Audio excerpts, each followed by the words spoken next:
নমস্কার সবাইকে, কেমন আছো তোমরা? তো দেখো আজকের ভিডিওতে হচ্ছে আমরা ডিসকাস করব ইউপিএসসি সিএসসির লাস্ট মিনিট প্রিপারেশান নিয়ে। তো আর মাত্র এক উইকই বাকি আছে, এক সপ্তাহ বাকি আছে। আজকে রবিবার, পরের সপ্তাহে হচ্ছে তোমাদের ইউপিএসসি সিএসসি প্রিলিমিনারি এক্সাম 2024-এর। তো এই যে 7 দিন রয়েছে, তো এই 7 দিন আমাদের কি করা দরকার, কি করলে সবথেকে বেশি সুবিধা হবে লাস্ট মিনিটের জন্য প্রিপারেশানে, তো এই টপিক নিয়ে আমরা ডিটেলসে ভিডিওতে ডিসকাস করবো। তো চলো তাহলে শুরু করা যাক আজকের ভিডিও। তো দেখো ইউপিএসসি সিএসসি 2024-এর এক সপ্তাহ আছে বেসিক্যালি বলতে গেলে। তো আশা করি তোমরা এতদিনে তোমার মক টেস্টও সব কমপ্লিট হয়ে গেছে, সেগুলো কোথায় কোথায় কী ভুল করেছো সেগুলো তোমাদের দেখা হয়ে গেছে। তো সেগুলো তোমরা নিশ্চয়ই প্র্যাকটিস করছো, তো সেই ব্যাপারটা আছে। তো তারপরে দেখো এই যে টাইমটা আছে না, একদম তো লাস্ট মিনিট বলাই যায়। তো এই টাইমটাতে তোমার হচ্ছে যেখানে তোমার ধরো মক টেস্ট তুমি যেগুলো দিয়েছো সেখানে কোথায় কোথায় ভুল গেছে সেই জিনিসগুলো যাতে আমাদের ফাইনাল যে এক্সামে যাতে না হয়, মানে ইউপিএসসি যে প্রিলিমসের যে মেইন এক্সাম ওইখানে যাতে এই টাইপের ভুল আর না হয়, যে জিনিসগুলো তুমি যেন মনে করতে পারো, রিকল করতে পারো যে জিনিসগুলো আমি পড়েছি সেই টাইপের যেন ভুল আমার আর না হয়। তো এই জিনিসটা খেয়াল রাখা দরকার। তারপরে ধরো তুমি যে মক টেস্টগুলো দিয়েছো, তো সেই জায়গায় কোন জায়গায় আমি ভুল করেছি, কোন সাবজেক্টে আমার বেশি ভুল হচ্ছে, জিএস পেপার 1-এ না জিএস পেপার 4-এ, বা হিস্ট্রি কোনো পার্টে না আমার অন্য কোনো ইকোনমিক্সের পার্টে প্রবলেম হচ্ছে, ইন্ডিয়ান ইকোনমি পার্টে প্রবলেম হচ্ছে। তো এই অঞ্চলটা যে জায়গাতে আমার প্রবলেম হচ্ছে সেই জায়গাটা তোমার আরও বেশি করে রিভাইসটা দেওয়া দরকার, যাতে ওইখান থেকে কোয়েশ্চেন আসলে আমার যে ভুল না যায়, এই জিনিসটা খেয়াল রাখতে হবে। যে মক টেস্টগুলো আমরা দিয়েছি সেগুলো ভালো আবার করে চেক করা দরকার, যাতে ওই টাইপের বা ওই ধরনের কোয়েশ্চেন আসলে আমি যেন পারি, এই টাইপের জিনিসটা খেয়াল রাখতে হবে। আর তুমি যে ধরো কারেন্ট অ্যাফেয়ার্স এতদিন ধরে 1 বছর বা 2 বছর ধরে তুমি যে কারেন্ট অ্যাফেয়ার্সের নোট বানিয়েছো, তো সেই জিনিসগুলো চোখ বুলিয়ে যাওয়া, কারণ কারেন্ট অ্যাফেয়ার্সের জিনিসগুলো তো থাকবে, কারণ অলরেডি তুমি 15 দিন আগে থেকেই পেপার পড়া বন্ধ করে দিয়েছো এবং সেটা দরকারও। কিন্তু তাহলে যেগুলো আমরা করেছি এতদিন ধরে, তোমরা সেই জিনিসগুলো ভালো করে এখন রিভাইজ দেওয়া দরকার, যাতে এই টাইপের যে জায়গা থেকে কোনো যদি কোশ্চেন আসে সেগুলো যেন আমি পরপর পারি, যেন কোনো আমার প্রবলেম না হয়। তো সেই জিনিসটা এখানে মাথায় রাখা দরকার, সেই ব্যাপারটা গেল। এরপর আসছে হচ্ছে তোমার টাইম ম্যানেজমেন্টে খেয়াল রাখতে হবে, যে টাইম যেটা আছে আমাদের প্রপারলি ইউজ আমার করতে হবে। শরীরের দিকেও খেয়াল রাখা দরকার, যাতে আমি অসুস্থ না হয়ে পড়ি।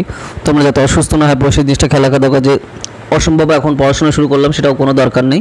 রিল্যাক্সের থেকে হচ্ছে তোমার এখন পড়াশোনাটা করতে হবে, ঘুম দরকার এবং শরীরটা যাতে ঠিক থাকে, তো সেই জিনিসটাও খেয়াল রাখা দরকার। কারণ এতদিন ধরে তুমি যে পরিশ্রম করেছো, তো সেটা আলটিমেট জায়গা হচ্ছে এই এক্সাম হল, তাই না? তো তার আগে শরীরটা ঠিক না রাখলে তো সমস্যা, তো সেই জিনিসটা অবশ্যই মাথায় রাখতে হবে। এই ব্যাপারটা রয়েছে। কারেন্ট অ্যাফেয়ার্সের কথা আমরা ডিসকাস করলাম। এরপর তোমার ধরো স্ট্যাটিক পোর্শনে কোনো পার্ট একটু মনে হচ্ছে একটু রিভাইসটা দেওয়া দরকার, তো সেই জায়গাটা তুমি রিভাইসটা করে নাও। ওকে, জিএস পেপার 1 হোক, 2 হোক, 3 হোক, যেই পার্ট থেকে হোক, কারণ জিএস পেপার 4 প্রিলিমসে থাকে না, তাই না? এথিক্সের পার্টটা জিএস পেপার 1, 2, 3 থেকেই আসবে, কারেন্ট অ্যাফেয়ার্সের উপর বেস করে আসবে।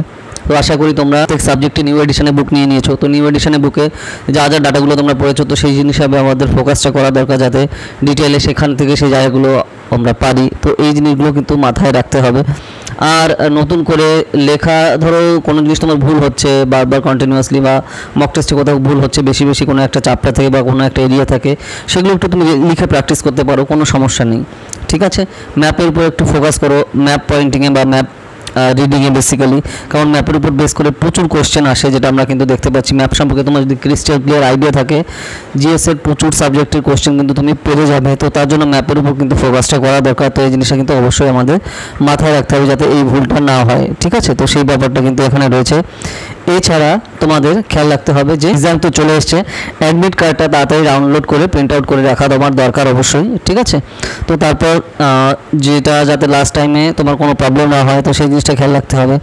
আর তারপরে ধরো যদি সবথেকে ভালো হয় যে তুমি ধরো এখানে এক্সাম শিডিউল দেখলে বা এক্সাম সেন্টার দেখলে, ধরো তোমার এখনও তো টাইম রয়েছে, ধরো তোমার যদি কলকাতার কাছাকাছি কোথাও বাড়ি হচ্ছে, তাহলে তুমি একটা টাইম বের করে তোমরা গিয়ে জায়গাটা দেখে এলে যে কোথায় আমার সিটটা পড়েছে, ঠিক আছে? বা বাড়ি কাউকে দিয়ে পাঠিয়ে দিলে যে সেখানে জায়গাটা কোথায় পড়েছে, যাতে এক্সামের দিন কোনো প্রবলেম না হয়, তাই না? কারণ আমরা এখন দেখতে পাচ্ছি যে শিয়ালদা লাইনে বিভিন্ন সময় লাইন কিন্তু বন্ধ থাকছে, তাই না? এই যে দেখো আজকে রবিবার, আজকে সারা দিন পুরো সকাল থেকে প্রায় 1টা-2টো অবধি পুরো ট্রেন চলাচল বন্ধ ছিল। জাস্ট ভাবো, তো তোমাদের নেক্সট সপ্তাহে পরীক্ষা, তোমরা যারা দূর থেকে আসছো, সবাই তো কলকাতায় বাড়ি না, তাই না?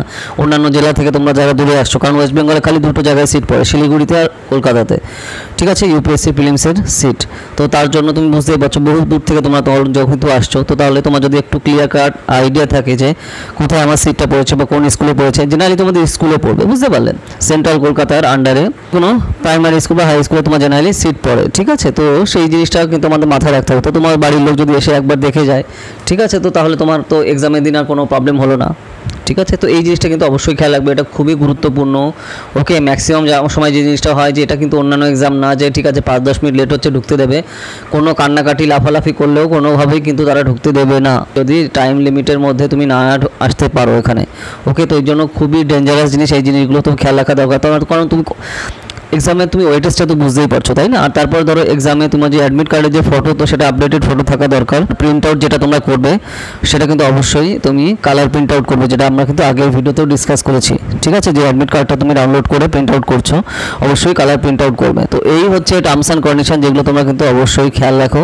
এই যে 7 দিন বেসিক্যালি রয়েছে আমাদের, তো সেই টাইমটা তোমার এখানে ফোকাসটা করা দরকার। তো তুমি আগে যে সকল মক টেস্টগুলো দিয়েছো, মেইনসের মক টেস্ট তো এখন তো কোনো দেওয়ার দরকারই নেই। প্রিলিমসেরগুলো যদি তোমার মনে হয় যে এখনও একটু দিয়ে যাব, তাও তুমি দিয়ে যেতে পারো, কোনো সমস্যা নেই। ঠিক আছে, যে তাও তোমার 2-3 দিন আগে থেকে সেটা বন্ধ করে দেওয়া ভালো। এখনও তোমার যদি মনে হয় যে আমি আরও কয়েকটা মক টেস্ট দেবো, ঠিক আছে, তুমি দিতে পারো। খালি মক টেস্ট দিলে তো হবে না, তো সেই জিনিসগুলো কোথায় আমার ভুল হচ্ছে সেগুলো চেক করা দরকার, যাতে ওই টাইপের বা ওই কোয়েশ্চেন যদি আসে আমি কোনোভাবে যেন আমার ভুল না হয়। তো এই জিনিসটা সিকিউর করা হচ্ছে অত্যন্ত গুরুত্বপূর্ণ।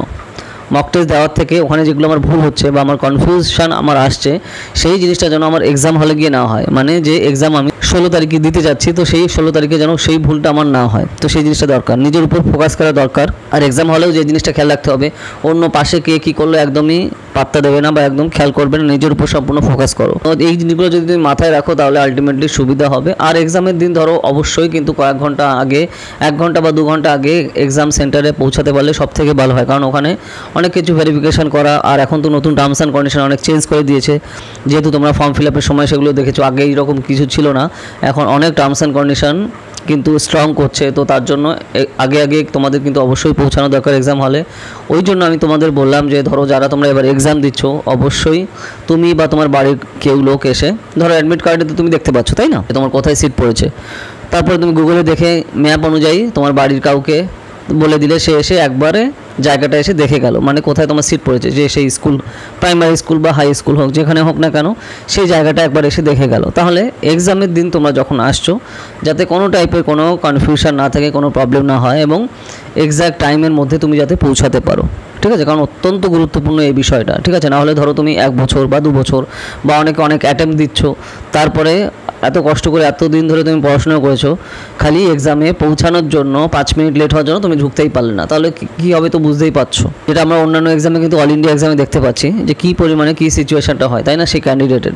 তো সেই জিনিসগুলো তোমাদের যাতে না হয় সেটার জন্যই আমি বলছি, অবশ্যই এটা খুবই সিরিয়াসলি মাথায় রেখো। ঠিক আছে, তো আশা করি তোমাদের ক্লিয়ার হয়ে গেছে আমি যা বলছি। ওকে, আর ধরো তোমরা যারা 2025 এবং 2026-এর ইউপিএসসি সিএসসি প্রিপারেশনের জন্য আমাদের কোর্সে পড়তে চাও, তাড়াতাড়ি জানাও। আমাদের প্রিলিমসের ফাউন্ডেশন কোর্স, এছাড়া মেইনসের কোর্স, জিএস পেপারের কোর্স, ওকে, অপশনাল পিএসআইআর আর অপশনাল হিস্ট্রি কোর্স কিন্তু অলরেডি স্টার্ট হয়ে যাচ্ছে 2026 বা 25-এ যারা দেবে, এবং পুরোটাই অনলাইনে লাইভ ক্লাস, তুমি বাড়িতে বসে প্রিপারেশন নিতে পারো খুবই অ্যাফোর্ডেবল কস্টে।